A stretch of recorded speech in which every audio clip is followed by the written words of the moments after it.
Hey gang, today we are taking a look at Transformers Galaxy Force Fang Wolf, aka Transformers Cybertron Snarl. And as you can see, he is kind of a techno-organic Transformers wolf. Dog, bear, pig thing. Okay, he's a wolf. Who am I kidding? The wolf does have some nice points of articulation. Tail is articulated. Legs are articulated as you would think a wolf's legs would be. Front legs are. Head, unfortunately, is not. But the head is where the Cyber Planet key gimmick comes in.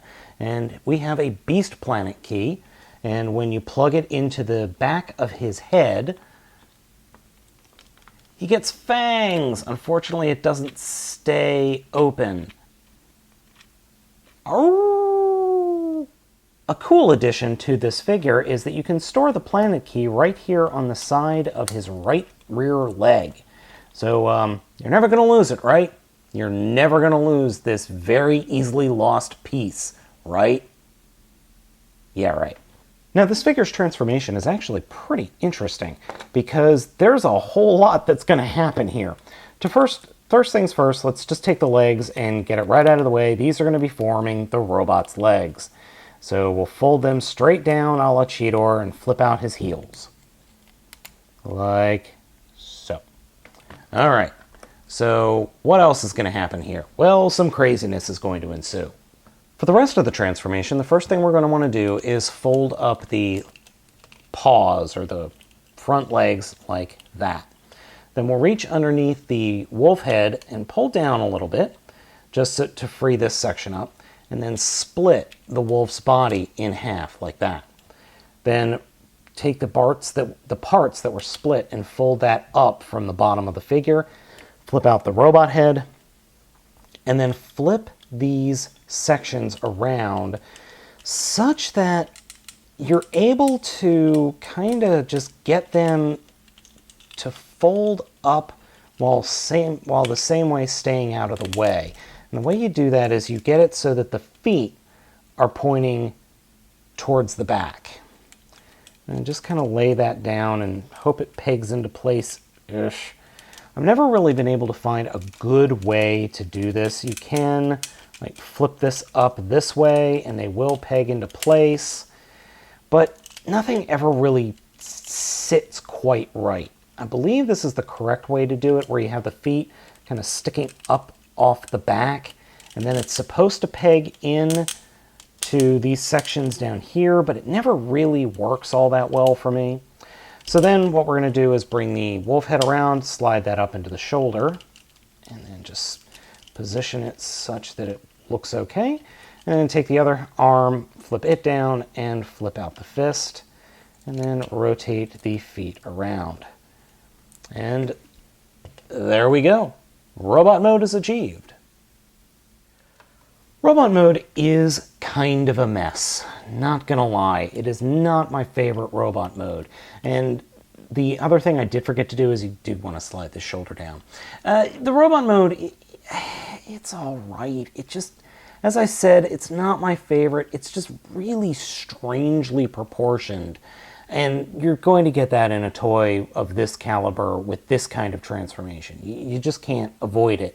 Now, in the show, he's a lot better proportioned, and that's just because of animation. One cool thing is his tail becomes a gun sword. So it could form a gun, or he could flip it around and have it be a sword. I really like that. Options, always good on the battlefield. Posability is rather limited due to the chunk of torso we've got going on here. Arms, hinges, and no ball joints, but a bunch of double hinges and swivels.